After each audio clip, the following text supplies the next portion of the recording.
técnicos não foi possível efetuar a transmissão do nosso programa. No entanto, hoje repomos e cá estamos novamente com as nossas comentadoras Sara Silva e Helena Melo. Hoje o nosso programa será breve, mas não faltará a restante informação, tudo aquilo que nós temos acesso e que vocês também terão acesso às nossas opiniões. Só isso. Gravar.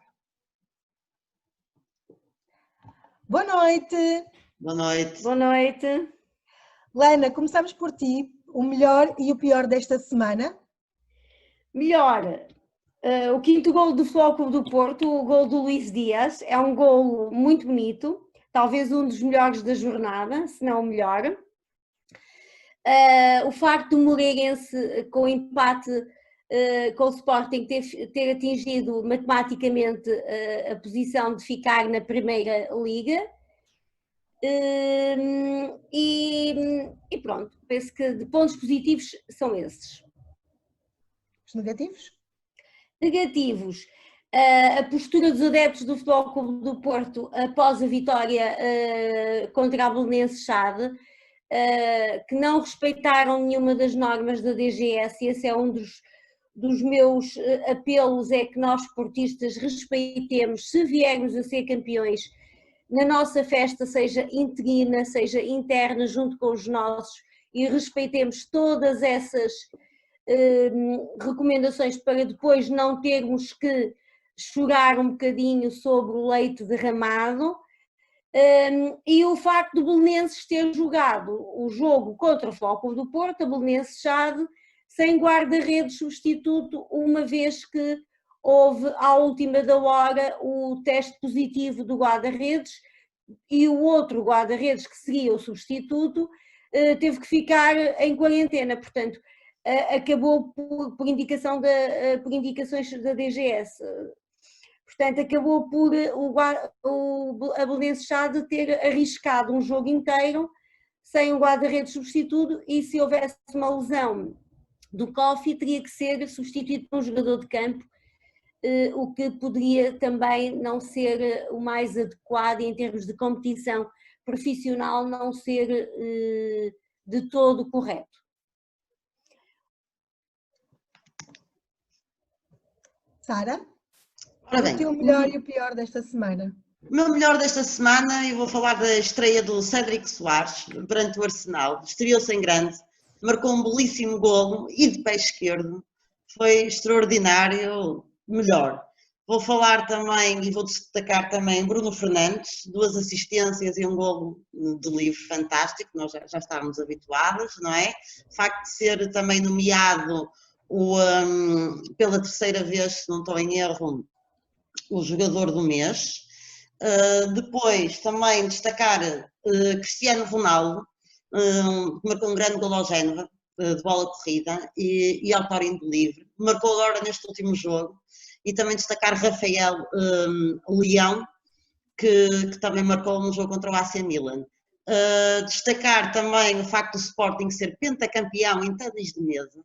Acho que é sempre bom destacar as modalidades, o facto de João Sousa ter ganho no torneio, o ciclismo ter começado.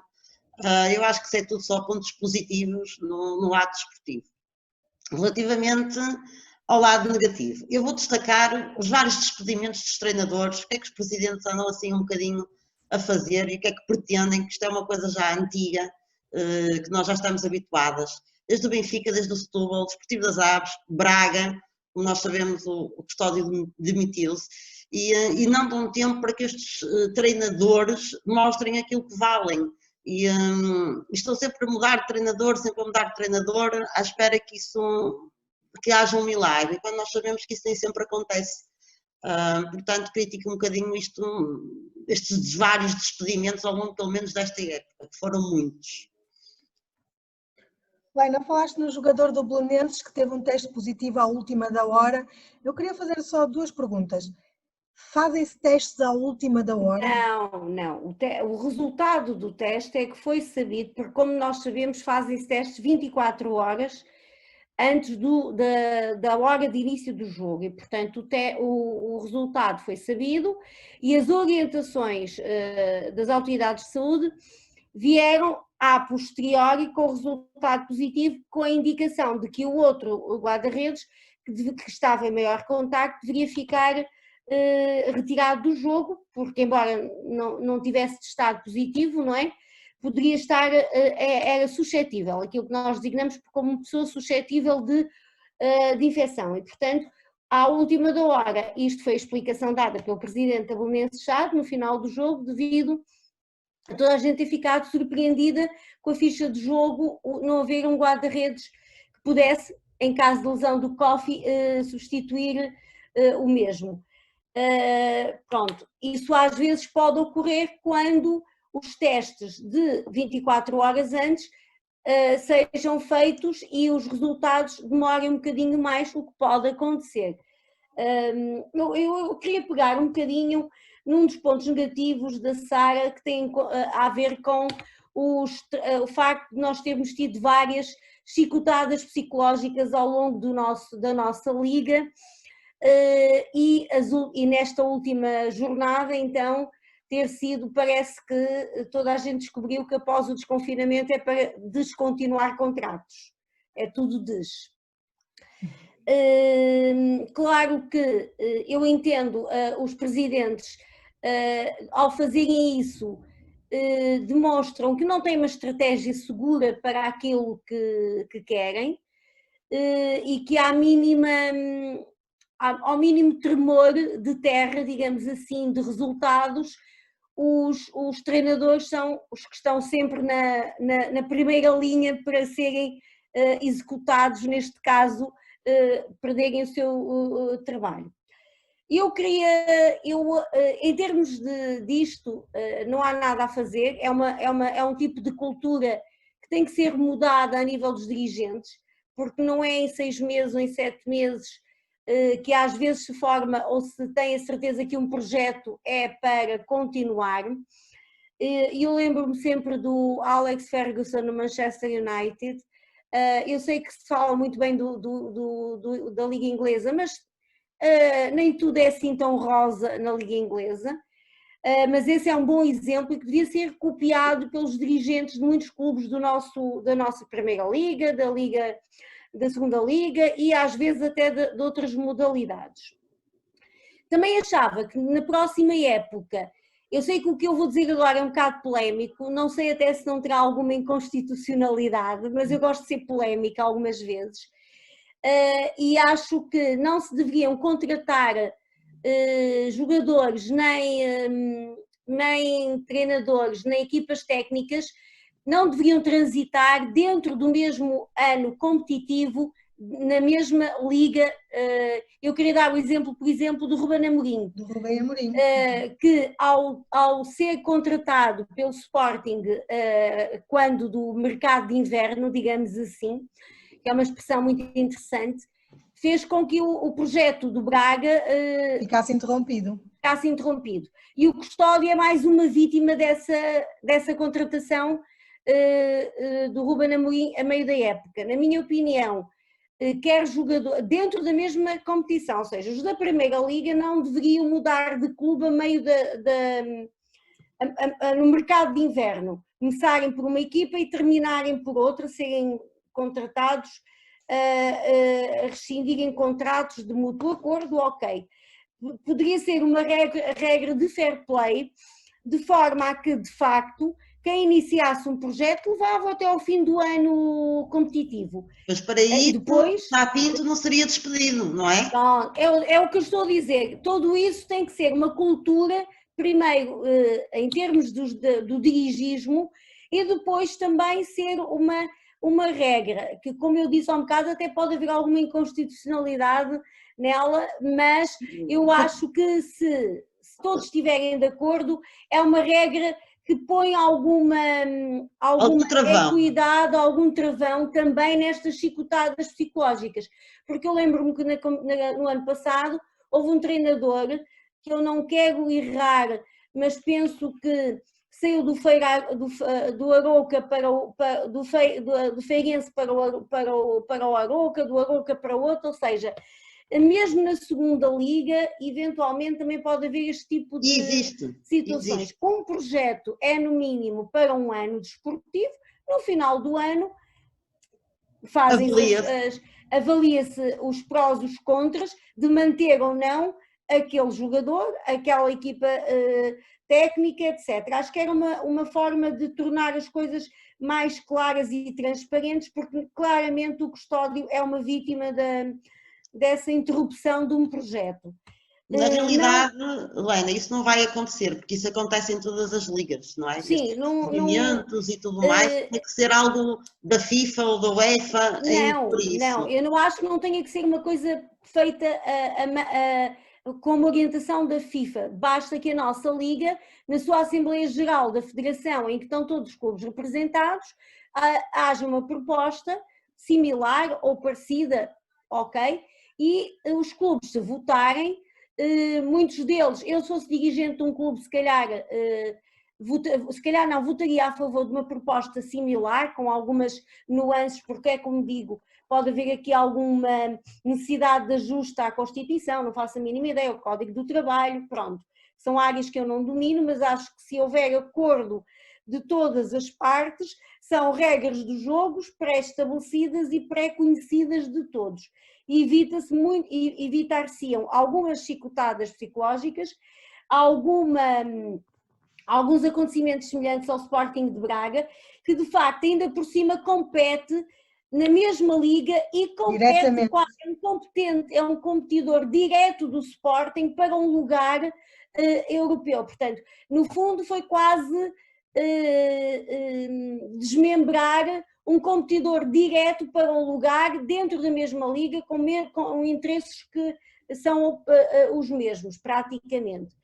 Isso era uma das coisas que me chamou a atenção e que me lembrei agora quando a Sara lançou o ponto negativo. Eu acrescentaria o meu ponto negativo, a interrupção esta busca de... Eu acho muito difícil, até acho que é uma sugestão engraçada a que tu dizes, mas acho difícil de acontecer. Primeiro pelas questões monetárias. Depois, para isso, também teria que acontecer o mesmo com certos jogadores. Eu estou a falar de jogadores, etc. Dentro do mesmo ano competitivo, jogadores, equipas técnicas não deveriam portanto, mudar dentro da mesma liga. É que terminava com os mercados de inverno. Eu, pessoalmente, acho que isso beneficiaria muitos clubes. O mercado de inverno serviria para ir buscar competidores ou equipas técnicas fora da nossa... Imagina, a Primeira Liga iria buscar lá fora, podia buscar um jogador, como foi o Benfica, foi buscar o Weigl, e o Porto, noutras ocasiões, foi buscar outros, o Sporting, porque eram atores desportivos que vinham de outra liga, que vinham de outro campeonato, não vinham, ou seja, não era dentro do mesmo campeonato, com os mesmos competidores, que têm todos os mesmos, que se opõem uns aos outros, portanto, mas não tenho nada... Ana, não concordo contigo, acho que não faz sentido, porque assim, para os treinadores e para uma equipa técnica que tem um projeto a começar, o ideal é que o mercado de inverno nem existisse. Sim, isso era o ideal. Aqueles jogadores, porque no mercado de inverno existe outra vez o mesmo stress, porque é preciso vender ou é porque é preciso comprar. Pronto, mas lá está, a proposta dentro do mercado, do mesma competição, já acho que era um primeiro passo para depois eventualmente até se avançar para acabar, entre aspas, desculpem, com os mercados de inverno e etc. Mas pelo menos... monetárias. Claro que não, mas a nível interno acho que as questões monetárias é uma questão de regras. Lembram-se quando havia jogadores que, por exemplo, o Porto emprestava um jogador ao Marítimo e depois quando ia jogar com o Marítimo o jogador não jogava contra o Marítimo. Eu acho que isto era falsear, desculpem a expressão, um resultado, porque até podia ser um dos melhores avançados, um dos melhores defesas. Exatamente, e há 3 anos atrás, quando alguém lançou a possibilidade disso não se colocar, foi exatamente o que tu disseste. Isso não vai acontecer, porque os clubes querem jogadores emprestados e os grandes querem rodar jogadores. Chegou-se à conclusão que era mau para a competição. E isso agora não acontece. A partir do momento não acontece. Eu acho muito bem. São diferentes. Neste caso, soluções, perigos diferentes exigem soluções diferentes. Eu acho que esta poderia ser uma que depois teria que ser pincelada com várias nuances, Porque, assim, queremos mais utilizar os nossos detalhar a jogadores proposta. e a nossa formação, não faz sentido no mercado de inverno irmos buscar jogadores fora. Claro. Temos que buscar aquilo que é nosso, de dentro, e valorizar o que é nosso. Até porque nós somos clubes vendedores. Mas é o que eu te digo, Sara. Nós somos o caminho faz caminhando. Uma primeira parte seria atuar de uma forma e depois claro que vai-se dando passos no sentido de melhorar a competição e de minorar as disrupções dessa mesma competição. Pronto, era uma proposta que me surgiu agora na sequência do ponto negativo da Sara. É uma ideia e... Nós também estamos aqui para dar sugestões para melhorar, não só o futebol, mas também outras, isto se passa-se em todas as modalidades, não é? Sobretudo claro. as coletivas. Portanto... Está aqui uma boa questão para depois nós colocarmos até aos nossos espectadores, se concordam ou não. Para votar se concordam ou não. Exato. Sara, entretanto, nós já falámos um bocadinho sobre isto, mas eu queria que tu desenvolvesses um bocadinho mais e me desses a tua opinião sobre a decisão que está em cima da mesa da Liga de manter o atual calendário de jogos, tanto o calendário deste ano, como foi, para a próxima época. É assim, o calendário de jogos não me parece mau, é o calendário normal. Agora, o calendário da Taça da Liga, ou seja, os jogadores vão ficar a fazer 70 jogos, que é o máximo que podem fazer numa temporada. Já o ano passado foi assim um bocado complicado fazer o calendário com os da Taça da Liga. Então o Sporting e Benfica juntaram-se a dizer que não concordam com o mesmo formato. Não este sei. ano igual. Exato, este ano é igual e o campeonato é mais curto, porque vai começar mais cedo, quer dizer, mais tarde, desculpem, por causa da pandemia. Portanto, eu acho que é preciso limar um bocadinho as coisas. Eu acho que os jogadores jogarem de 3 em 3 dias não tem mal nenhum, porque um jogador português que sai daqui e vai para a Liga Inglesa e joga 3 em 3 dias, não se queixa. Não estou a ver a dificuldade. Para mim, é o facto de encaixar, sendo a próxima época mais curta, tanto jogo, porque este ano já foi complicado fazer de 3 em 3 dias e depois há coisas que se... E não temos os jogos da seleção ainda, não é? Com aquelas paragens ainda que têm depois para a seleção, em que os clubes não jogam. Isso tudo vai acontecer. Atenção, vocês estão-se a esquecer de uma coisa, os jogos da seleção, a seleção já não tem apuramento, é o jogo, o campeonato europeu será no final das competições internas e da UEFA, portanto não se põe a questão de fazer paragens para a seleção, quando eles pararem já acabou.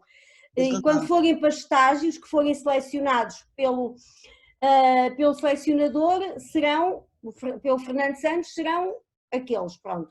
A questão da seleção não se põe. No próximo ano discutível.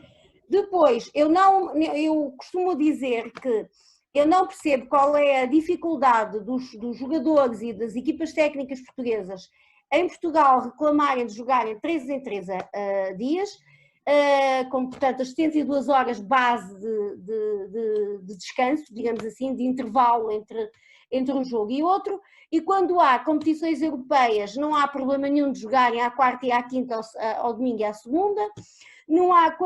Quando há campeonato europeu ou mundial de seleções, a nossa seleção, que ultimamente, graças a excelentes jogadores que temos estado sempre lá e jogamos de 3 em 3 dias, nos apuramentos na fase de grupos, etc. Portanto, não estou a ver qual é o problema. E mais, também não estou a ver com o conhecimento atual sobre a fisiologia desportiva, que é isto que está em causa, e com a capacidade técnica que os nossos clubes, sobretudo os da Primeira Liga, têm, em termos médicos, em termos de fisioterapia, em termos de nutrição, em termos de planos individuais de treino, tendo em conta a fisiologia e a saúde de cada jogador, o porquê de não poder jogar 3 em 3 dias. Isso para mim é uma falsa questão. A questão mais premente nesse aspecto para mim é o facto de enquadrar os jogos de uma liga da Taça da Liga, que muitos clubes não consideram importantes e com as várias restrições que a Taça da Liga tem, que não dá acesso a nada. Exatamente. Dá um troféu, dá um título, desculpem a expressão, campeão de inverno, que fomos nós que inventamos, que não é campeão de nada, é um troféu e não dá acesso a uma... nem sequer dá um prémio chorudo. Se quisermos pôr as coisas em termos monetários que são importantes para os clubes, nem sequer dá um prémio que motive os clubes a achar que pelo prémio monetário é importante participar naquela liga. É o terceiro naquela troféu taça, não é? mais importante da época. Mas é o terceiro troféu porque também não há o quarto, porque senão era o terceiro e o quarto era o que era o mau. Para ser justos. Isto hoje está polémico. Mas eu acho que assim, como a época vai ser mais curta, vão ter mais dificuldade ainda com os jogos da Liga dos Campeões, jogos da Liga Europa, se nós chegarmos à frente, que é isso que eu espero dos nossos clubes, que todos eles cheguem pelo menos aos quartos de final, meias finais, enquadrar todos com a Taça da Liga. Sara, também há o mesmo problema se põe a Inglaterra. Tem a Taça de Inglaterra, Taça da Liga Inglesa e Campeonato Inglês. E tem equipas nas competições europeias e não vejo em Inglaterra ninguém dizer que quer alterar a Taça da Liga Inglesa termina mais ou menos no inverno como a nossa. Nós temos é que partir para profissionalismo, não é só ganhar milhões, é também sermos profissionais nas opções que tomamos.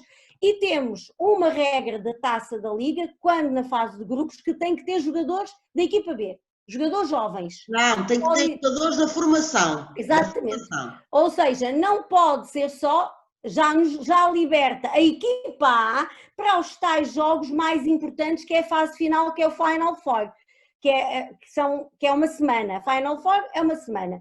Portanto, ninguém gosta de perder nem de jogar. Não é por aí, não é por aí. As equipas dos mais jovens, os sub-21, sub-23, são equipas altamente profissionalizadas de momento, os miúdos precisam de ter rastreio competitivo e a Taça da Liga, na minha opinião, é um bom sítio para eles adquirirem rastreio competitivo, pressão competitiva e saberem o que é que de facto é quando chegarem à equipa A, digamos assim, muitos deles até já têm alguma experiência de equipa A, de entrarem e etc. Portanto, eu só vejo treino intensivo. Eu só vejo essa questão em Portugal. Nos outros países onde há 3 troféus e que também vão começar mais cedo e terminar mais tarde, porque muitos campeonatos, como o nosso, devido à pandemia, estão a terminar todos mais tarde, só Portugal e só, para já, 2 clubes, é que estão a pôr tanto obstáculo, que já o puseram ano passado em caso e não havia pandemia. Este ano estamos outra vez. Não estou a perceber. A única hipótese é tornar... eu só vejo uma forma de obviar este problema, é tornar a Taça da Liga não somente um troféu, mas algo que nos dê mais ao clube que a ganhar, além do troféu e do chamado título campeão de inverno. Sim, mas isso é igual à Inglaterra. Em Inglaterra, a Taça da Liga é o terceiro troféu mais importante e não dá acesso a nada. Mas dá acesso a um prémio chorudo.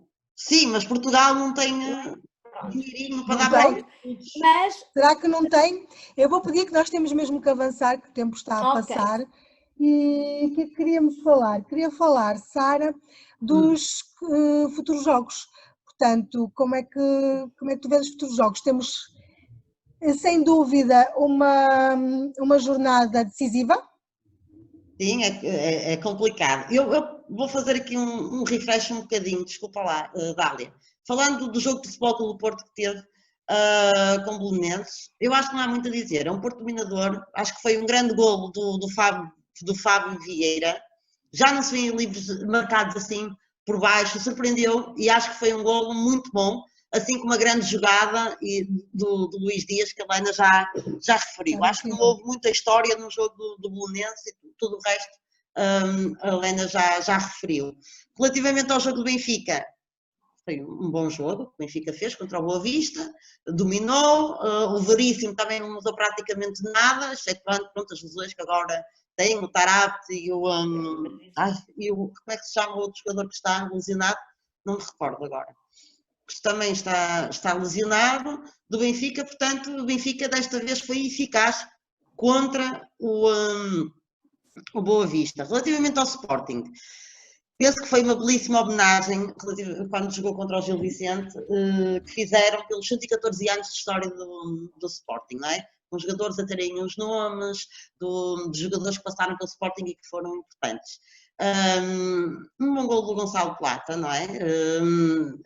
Vai ser e o Gonçalo Plata é o meu destaque neste jogo. Acho que jogou muitíssimo bem, entrou muito bem contra o Gil Vicente e acho que jogámos relativamente bem. Ainda não está assim bom, mas pronto. No jogo contra o Moreirense. Eu ia dizer que tu já estavas atrasada uma jornada, pá. O meu clube foi o último a fechar a jornada. O meu clube fecha a temporada.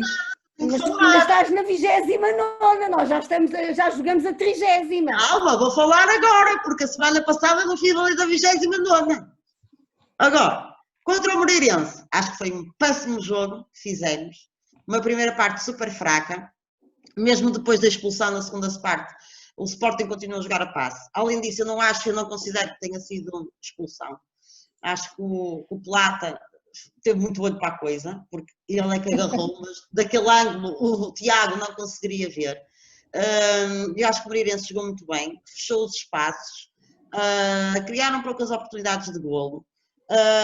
De qualquer maneira, também houve ali algum antijogo por parte do treinador, do Moreirense, que se percebeu que tinha, enfim, que tinha dito ao guarda-redes para fazer tempo, para entrar outro jogador. Houve ali algumas decisões assim que o Tiago tomou mesmo indo ao VAR que podem ter suscitado alguma coisa. Aliás, o Sporting até fez um comunicado sobre isso, mas das arbitragens nem quero falar muito. A nossa obrigação era ter ganho ao Moreirense. O Moreirense é uma grande equipa, tem jogadores muito bons, está tudo muito bem estruturado e são bem comandados. Portanto, nós já tínhamos a obrigação era de ganhar, de fazer melhor, e aquele meio campo com Batalha e Mateus Pereira não funciona. Tem funcionado bem o Wendel com o Mateus. Batalha não jogou bem, o Mateus estava perdido no meio campo, que está habituado neste momento a jogar com o Wendel, e aquilo não resultou. E depois ele meteu o Wendel, mas depois quando meteu já era tarde demais, e eu continuo a achar que o Sporar está muito sozinho na área. E o Giovanni teve uns furos abaixo daquilo que se pretendia. Costuma estar. Posso fazer também acima. Quanto ao Porto, o Benfica, concordo com a Sara. Contra o Sporting, eu agora até pareço sportinguista, não o sinto. Eu acho que o Alice é bem expulso, porque há uma imagem que o VAR mostra, daquelas das câmaras do VAR, em que de facto ele é bem expulso, na minha opinião. O vermelho direto é... E eu, sendo sportinguista, acho que ele é muito mal expulso. Pronto.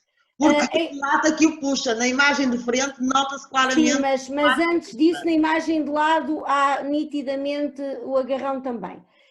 E ele põe-se a jeito porque faz uma jogada em zona de perigo com a... Ele já tinha conquistado a frente ao Plata. Sim, exatamente. Depois deixou-se ir e gastou. Por isso é que não fez...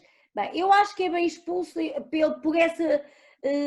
imagem lateral que eu acho que há ali de facto motivo para a expulsão. Em relação às queixas sobre o árbitro Tiago Martins e o VAR, que é o Jorge Sousa, eu vou ser sincera, no primeiro penalti, Giovanni versus João Aurélio, eu fiquei com dúvidas. Eu vi várias vezes a imagem, tudo bem, eu não tenho as câmaras que o VAR tem. Claro. E fiquei na dúvida, e portanto, na dúvida, dou o benefício também na dúvida ao árbitro. No segundo penalti, ou presumível ou suspeito penalti, aos 90 mais 5, eu gosto de dizer 90 mais 5, em que o Coates é agarrado pelo Djavan, eu acho que há ali um agarrão mútuo, mas de facto o Djavan é o primeiro a agarrar e, portanto, para mim é penalti. Para mim também é penalti, mas eu nem vou... Mas não vou por aí. Acho que de facto o Sporting tinha equipa para conseguir fazer melhor.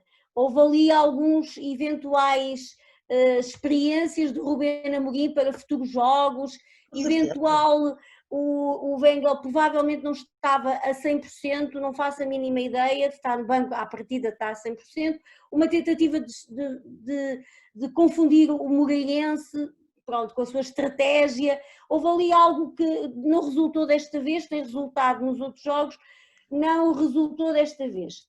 Em relação à jornada, eu chamei-lhe a jornada, a 31ª jornada, a jornada dos aflitos, porque o Tondela, que neste momento é o 15º com 30 pontos, vai jogar contra o Porto, portanto está em risco de descer, tem mesmo que dar o máximo, o litro, o hiperlitro, enfim. Exato. O Porto também.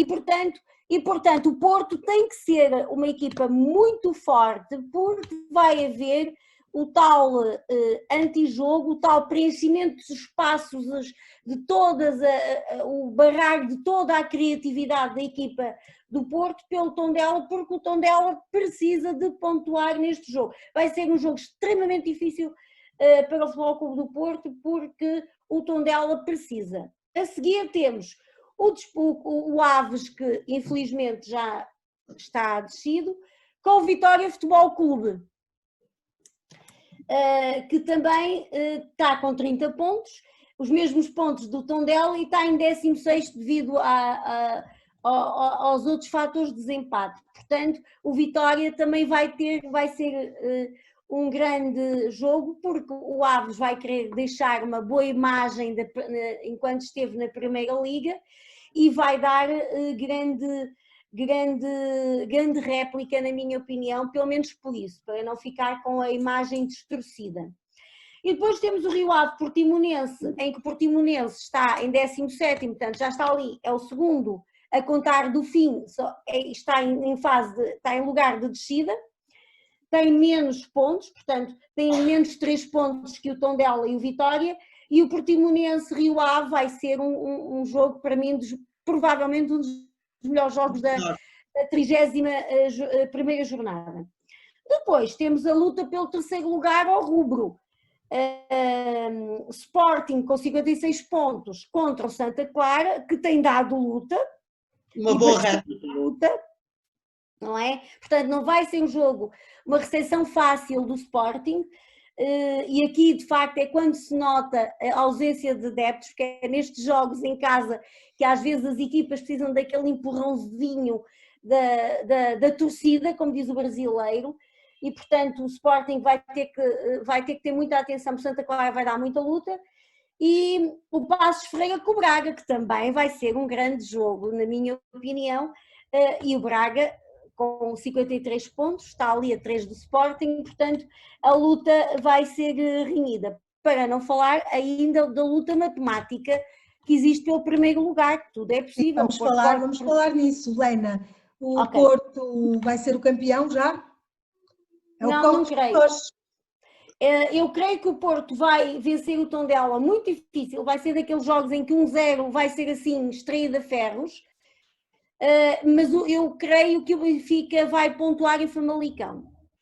Não estou tão certa que o Famalicão irá travar o Benfica. Travar o suficiente, até pode travar com um empate, mas nada, mesmo assim o Porto, ganhando o Porto, empatando o Benfica, matematicamente ainda não é campeão. Portanto, só uma conjugação de 2 resultados, vitória do Porto, derrota do Benfica, é que daria praticamente o campeonato ao Porto na 31ª jornada, e eu não acredito que isso vá acontecer. Eu acho que os próximos jogos vão ser muito interessantes, como a Helena disse. Primeiro porque eu acho que a disputa, não é, para quem permanece na Liga e quem desce à segunda Liga está de veras emocionante. Existem vários clubes que podem ainda permanecer, outros que podem descer, e acho que a luta vai ser muito intensa. Portanto, eu acho que estes jogos, sobretudo que o Porto tem com o Tondela, vai ser mesmo, o Tondela acho que vai andar ali mesmo e vai dificultar muito a vida ao Futebol Clube do Porto. O Famalicão tem uma ótima equipa, é muito bem dirigida, portanto também não vai ser um jogo fácil para o Benfica. O Sporting joga com Santa Clara, espero que jogue melhor do que jogou neste último jogo, o Ruben Amorim afina ali algumas pecinhas, e acho que vamos ganhar com relativa tranquilidade se ele afinar estas peças. senão vamos ter muitas dificuldades. Os outros jogos, acho que todos os jogos vão ser emocionantes. A verdade é que, faltando estas 4 jornadas, temos que ver que os calendários não são fáceis. Nós vamos jogar contra o Futebol Clube do Porto, depois da última jornada jogamos contra o Benfica, não é? O Benfica não vai jogar com o Braga, o Porto na última jornada joga com o Braga e também se vão decidir melhor quem vai ficar em primeiro, em segundo, em terceiro e em quarto. Depois temos estes restantes jogos para decidir também quem é que vai ficar, quem vai subir. Quem vai subir, não. Quem vai subir já está decidido. Exato, não é? quem vai descer e quem vai permanecer na primeira liga. E estas equipas ditas pequenas estão a jogar muito bem, são muito bem orientadas, já referi isso várias vezes. Portanto, a luta vai ser intensa e acho que vai ser um final de época bastante emocionante, tanto nos ligares cimeiros como nos outros lugares. Vai ser bom de ver. Daí a jornada dos aflitos, porque é aflitos que é para o primeiro, para o terceiro e para descer ou não. São as jornadas dos aflitos. Aqui já garantiu, por exemplo, o Vista tranquilo, nós como gostamos muito de ajudar os clubes pequenos, garantimos essa tranquilidade ao Moreirense.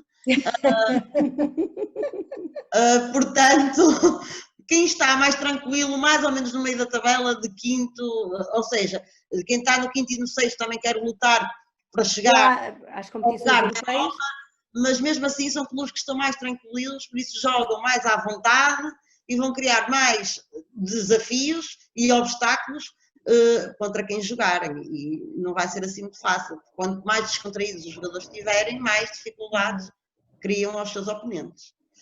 Pronto, nós já nos esticamos muito no nosso tempo, ainda queria falar, pronto, da festa do Porto, mas não vamos falar, já foi um aspecto negativo que a Helena avançou, até porque, ou muito me engano, ouviremos novamente o mesmo episódio no próximo jogo, com certeza. Sim, e espero que não se repita aquilo que se repetiu quando o Liverpool foi campeão, que eu compreendo, que eram 30 anos, mas o Porto não justifica, não é? Pronto. Eu não justifico nem de um nem do outro, porque este ano não podemos justificar o injustificável. Eu espero que a claque do Porto e os dirigentes do Porto, os adeptos do Porto, que naquele momento foram mais até os membros da claque, compreendam, e este ano, se formos campeões, e eu tenho um feeling que o vamos ser, com dificuldade, mas vamos ser, que guardemos a festa para fazer dentro das nossas casas e quando as coisas estiverem melhores, então poderemos aí mostrar toda a nossa, para festejar há sempre tempo. Para a vida é que pode não haver tempo, por isso fiquemos em casa. Gostava de referir aqui uma coisa, lembrei-me agora por Helena estar a falar do Futebol Clube do Porto, da homenagem que o Porto fez a Iker Casillas. Casillas despediu-se oficialmente dos relevados. Acabou o contrato. Exatamente, e nós já sabíamos que isto não ia acabar por acontecer, infelizmente, porque ele era um grande guarda-redes, ganhou tudo que havia para ganhar, Ligas Europas, Campeonatos da Europa, Campeonatos do Mundo, foi não sei quantas vezes campeão pelo Real Madrid, foi campeão pelo Porto, ganhou a Liga dos Campeões, portanto, e é um ótimo guarda-redes e claro, ficou a amar a cidade do Porto. Quem é que não ama esta cidade, não é? Eu diria que há duas coisas que devo destacar nessa parte, só para terminar. É a homenagem ao Iker Casillas, que é um homem, acima de tudo, é um desportista e um homem com H grande, foi um dos melhores desportistas que eu conheci como adepta, e não só de futebol. E grande embaixador do Futebol Clube do Porto, digamos assim. Exatamente, e da cidade do Porto, também, infelizmente, a lamentar a morte do Seninho, que o Futebol Clube do Porto também homenageou quando o seu jogo com um minuto de silêncio, e a despedida, eu considerei pouco tempo, mas considerei uma despedida bonita, bem feita, que o Benfica fez ao Bruno Lage. Ou seja, o vídeo 26 segundos, o vídeo que pôs a circular, acho que é um vídeo bonito, e apesar do casamento ter terminado da forma que terminou, eu acho que o Bruno Lage merecia, até pela sua, não só pela sua passagem pela equipa A, mas como pelas equipas dos escalões de formação do Benfica, e que muitos dos chamados miúdos do Benfica foram bebés dele, portanto. Exatamente. Eu acho que é importante não ter, os clubes terem memória e terem história e terem respeito pelos profissionais atuais ou futuros ou passados que dão o melhor que sabem pelo clube onde estão. Corrijam-me se eu estiver enganada, mas foi a primeira vez que um treinador despedido tem direito a uma homenagem. É verdade. Eu penso que o Rui Vitória também teve, não, o único talvez que eu não me recordo, que de certeza que não teve. Estamos a falar despedido, não se vai embora. O Rui Vitória também o foi. O Rui Vitória também foi despedido, lembram-se. Aliás, o Laje não foi despedido. O Laje pôs o lugar à disposição e foi aceito. Assim como o Rui Vitória. Sim, isso é uma bela forma de é um pleonasmo. Para não dizer que eu despedi, foi ele que pôs o lugar à disposição, porque eu tinha mais condições. Porque senão o Laje não tinha tido aquele discurso no final do jogo e depois, passado uns minutinhos, afinal pôs o lugar à disposição. Um bocadinho estranho. Mas tudo bem, mas achei que a homenagem foi muito bonita. Também achei. E acho que é importante os clubes terem memória e dos seus profissionais passados, presentes e eventualmente no futuro lembrarmos daqueles que deixaram marcas no clube. O Iker Casillas é um portista, é um madrilista acima de tudo e secundariamente é um portista e foi das coisas mais bonitas que aconteceu nos últimos anos ao Porto, foi o que a beleza de ter um campeão do mundo, um campeão europeu a jogar em Portugal, nada como... É verdade, tenho pena que não tenha sido o meu clube, é evidente que nós já tivemos o Schmeichel, não é? Sim, e tiveram um jogador que eu agora não me lembro, mas também campeão do mundo, mas eu estou a falar, uma coisa é ser campeão do mundo, outra coisa é ser o Iker Casillas, que é uma referência a nível de todo o mundo desportivo, não só do futebol, atenção, e tenho muita pena que ele tenha, para terminar mesmo, tenho muita pena que ele tenha retirado devido à pandemia, foi o que ele alegou, sobretudo devido ao estado atual das coisas, retirar a sua candidatura à Federação Espanhola de Futebol, que eu gostava de ver o Iker Casillas, até pelo passado dele em Espanha e na seleção espanhola como presidente da Federação Espanhola de Futebol. Era uma bufetada de luva branca. Um bocadinho verde para isso, acho que tem que maturar bem a decisão e acho que bem ele ponderar bem o que é que vai fazer a seguir a terminar a sua carreira e não se precipitar nesse tipo de coisas. Acho bem que ele tenha... Eu tenho outra coisa que espero que ele aceite, é ficar na estrutura do Futebol Clube do Porto enquanto se prepara para outros voos. Eu acho que sim, eu acho que acho que vai aceitar a proposta do Porto para ficar na estrutura do Porto, até para ser embaixador do Porto, coisa que já o faz. Sim.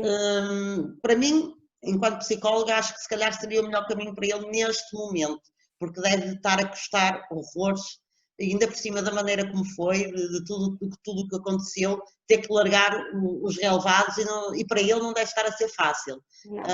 Portanto, acho que primeiramente ficar ali onde se sente bem, onde é acarinhado e depois sim partir para outros voos, ou até gostar daquilo que faz no Futebol Clube do Porto, quem sabe, até pode vir a ser o próximo treinador do Porto, nunca se sabe. Nunca se sabe. Ninguém imaginava o Sérgio Conceição como treinador do Porto há 10 anos atrás. Ora, nem mais, ainda por cima o jogador que é. Aliás, há algumas coisas que ele tem ainda que refinar enquanto treinador. Aquela impulsividade dele, às vezes...